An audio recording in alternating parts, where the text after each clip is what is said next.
Kamuolio priėmimui reikia tinkamai pasiruošti. Visų pirma, stovėsena.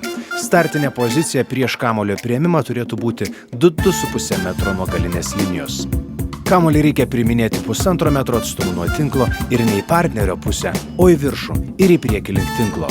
Toks veiksmas padidina regos lauką atliekant puolamąjį smūgį, apie kurį kalbėsime kitoje pamokoje.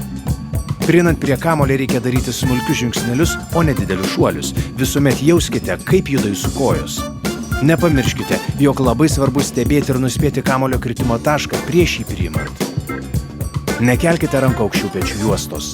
Priėmimo metu rankos turi būti sukabintos kartu ir įtemptos, bet nereikia jų spausti pečių juostoje. Po priėmimo rankos dar kurį laiką turi būti susikibusios. Priėmimo metu ar iš karto po jo negalima rankų paleisti. Teisingai priimti kamuolį nėra sudėtinga, jeigu tvirtai žinote visas pagrindinės šio veiksmo taisyklės.